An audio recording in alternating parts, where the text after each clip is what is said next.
অবশেষে সমস্ত জল্পনার অবসান ঘটিয়ে অবশেষে টিম ইন্ডিয়া চ্যাম্পিয়ন ট্রফি, পাকিস্তানে যে চ্যাম্পিয়ন ট্রফির আয়োজন করেছে আইসিসি, টিম ইন্ডিয়া সেই চ্যাম্পিয়ন ট্রফির স্কোয়াড ঘোষণা করে দিয়েছে। টিম ইন্ডিয়া চ্যাম্পিয়ন ট্রফির স্কোয়াড ঘোষণা করে দিয়েছে। স্কোয়াডের ভিতরে রোহিত শর্মা ক্যাপ্টেন রোহিত শর্মা থাকছে। ক্যাপ্টেনে কোনো চেঞ্জ হচ্ছে না।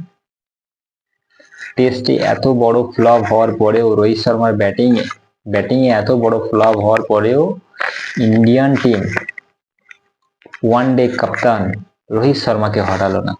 রোহিত শর্মাকে ক্যাপ্টেন হিসেবে রেখে দিয়েছে। বিরাট কোহলি ফর্ম নিয়ে অস্ট্রেলিয়ার বিরুদ্ধে এতগুলো টেস্ট ম্যাচ খেলার পরেও বড় রান এলো না, সেঞ্চুরি এলো না। 5টা টেস্ট ম্যাচে একটাও সেঞ্চুরি এলো না। তারপরেও টিম ইন্ডিয়ায় জায়গা হয়ে গেল বিরাট কোহলি, দ্য কিং কোহলি।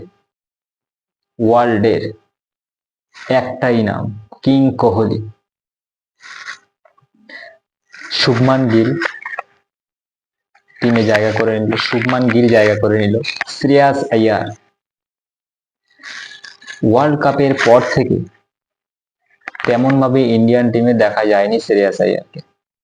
তেমন ভাবে মোটেই দেখা যায়নি শ্রেয়াস আইয়ারকে। ইন্ডিয়ান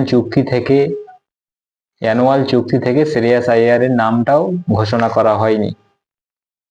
শ্রেয়াস আইয়ার এত ভালো রঞ্জি খেলার পরে, মুম্বাইয়ের হয়ে এত ভালো রঞ্জি খেলার পরে শ্রেয়াস আইয়ারের সিলেকশনটা টিম ইন্ডিয়া হয়ে গেল।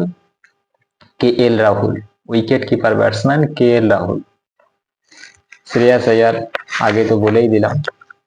ঋষভ পান্তের বরাবরই জায়গাটা পাকাই থাকে, সেই জন্য একে আর চমকানোর কোনো ব্যাপার নেই। ঋষভ পান্ত জায়গাটা হয়ে গেল হার্দিক পান্ডিয়া, অলরাউন্ডার হার্দিক পান্ডিয়া।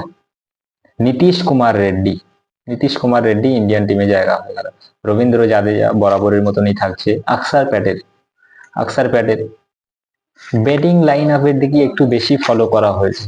এখানে একটু ব্যাটিং লাইনে গভীরতাটা বেশি দেখতে পাচ্ছি। যেহেতু 15 জনের স্কোয়াডের নাম আমি ঘোষণা করছি, এখানে ব্যাটিং লাইন যেন একটু ব্যাটিং ছোঁয়া একটু দেখতে পাচ্ছি। কিন্তু ধামাকা এখানেই, ওয়ার্ল্ড কাপে 5টা ম্যাচে যখন মোহাম্মদ শামিকে খেলানো হলো না, তারপরে শামির যে ওয়ার্ল্ড কাপে যে পারফরমেন্স ছিল সেটা আর বলার বাইরে রাখে না। এখানেও মোহাম্মদ শামিকে কামব্যাক করালো।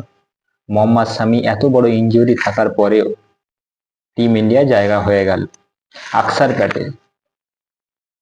প্যাটেলের জায়গা হয়ে গেল team India. Kuldeep Yadav spinner, Kuldeep যাদবের জায়গা হয়ে গেল। মোহাম্মদ সিরাজ, মিয়া ভাই নামে যাকে ভারতের সবাই জানে, মিয়া ভাই মোহাম্মদ সিরাজ। আজদীপ সিং এর যে ম্যাচে জায়গা হয়ে গেল। মোহাম্মদ শামি, জসপ্রীত বুমরা চোট আছে, এখন বেড রেস্টে আছে বুমরা প্লে অফের ম্যাচে খেলতে যদি নাও পারে, সেমিফাইনাল ম্যাচগুলো বুমরা খেলবে। জসপ্রীত বুমরা সেমিফাইনাল ম্যাচগুলো খেলতে থাকবে। এই যে আজকে যে 15 জন স্কোয়াডের নাম করেছি, এর থেকে 11 জনা খেলবে পাক্কা। একটু ব্যাটিং লাইনে গভীরতা দিয়েছে গৌতম গম্ভীর, একটু ব্যাটিং লাইনের দিকে একটু গভীরতা দিয়েছে।